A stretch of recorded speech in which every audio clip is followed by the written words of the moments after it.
Okay, we're back. As you guys see, I got a new chair. It's pretty comfy. Got the room rearranged. Finally.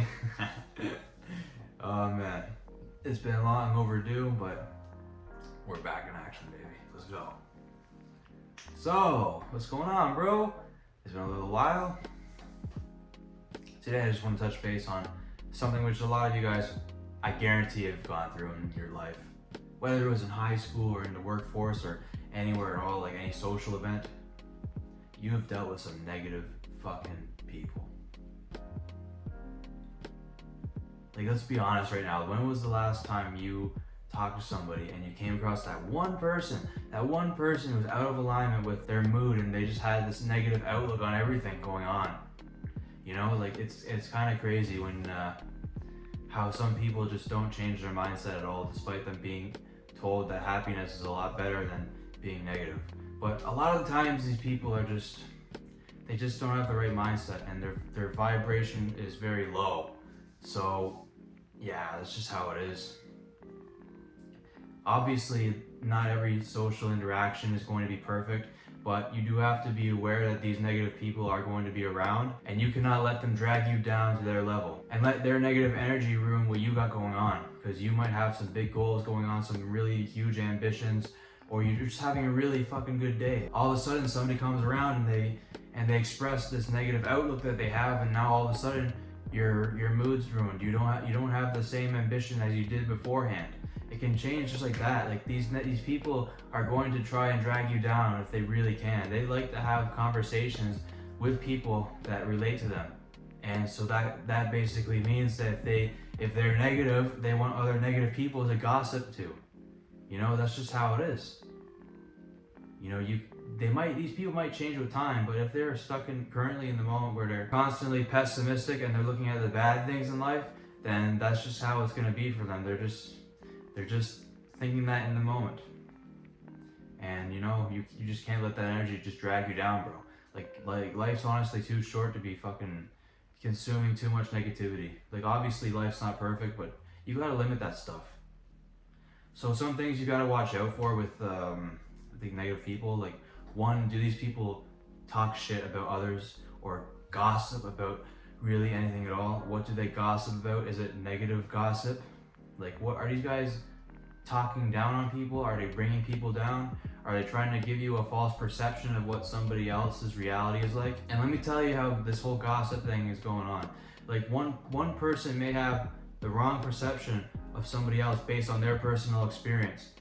And you know what? Sometimes they might not even have the chance to understand that person. They might just be running off of their own assumptions on what they think that person is like. But this same person might have 10 people that all had a positive experience with that person. So this one person that's spreading negativity about him doesn't even know what other good things he has done. He's just assuming he knows based off his one personal experience. You can't judge people like so fast when it comes to that stuff. Like you don't know what good a person could have done for like so many other people. Like you really just cannot judge. You gotta take time to find that person's strength as well. 2, do they have an addiction to a substance? And it could be drugs. Like, it very well could be some kind of drugs, but even just smoking or drinking, or even drinking way too much coffee. Like, stuff like this can all affect a person's mood at the end of the day. Like, I won't even lie, I drink a lot of coffee myself, but I'm not drinking like 4, 5, 6 cups a day.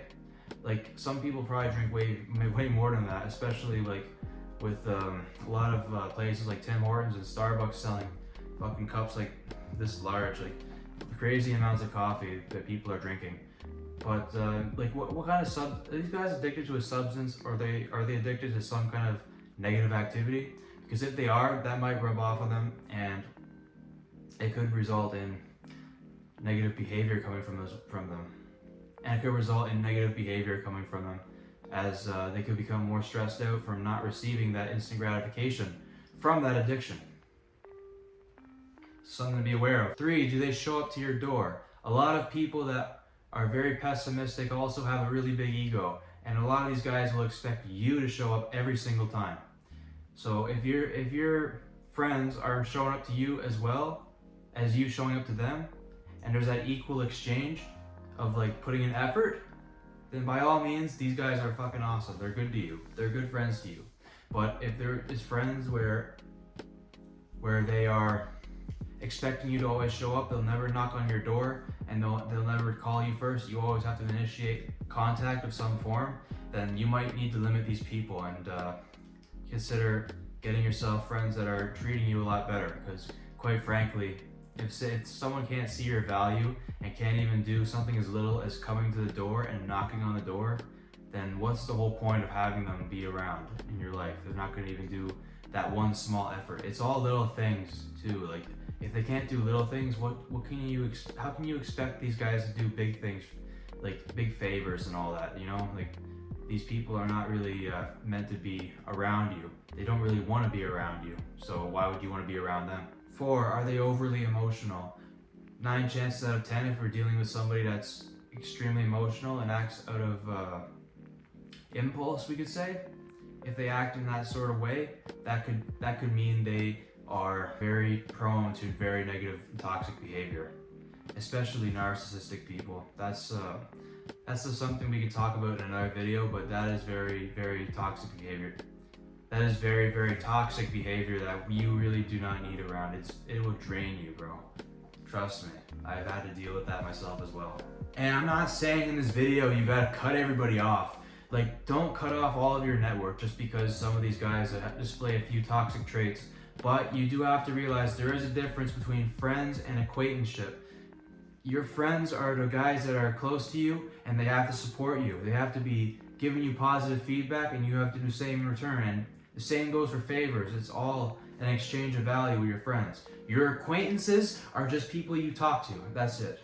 Somebody you have a conversation with from a regular basis. So there is quite a difference. A lot of people, like especially when you're in high school, you talk to a lot of people and you think they're your friends. They're not your fucking friends, man. They're your acquaintances. If they were your friends, they would be around you. They would try and help you out with life and all that good stuff. And you would do the same for them. Your acquaintances are not doing that for you at all. If you just talk to people and you're gossiping or you just play a sport together and that's really all it is, then that's not a friend. That's an acquaintance. And if they don't want to push towards being a friend, leave them at the acquaintanceship. And if they're really toxic, cut them off. Because you don't need that in your life, man. You need positive people surrounding you. You need good influences that are going to push you.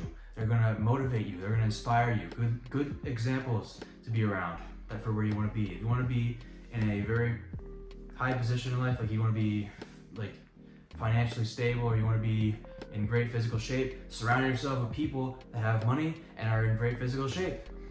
Same thing for boxing. You want to be a good boxer, you have to be around people that are good at boxing.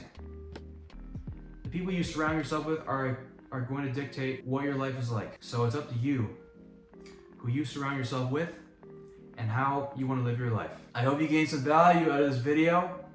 Thank you for sticking to the end. Like and subscribe if you're new. And stay blessed, my friends. Take care.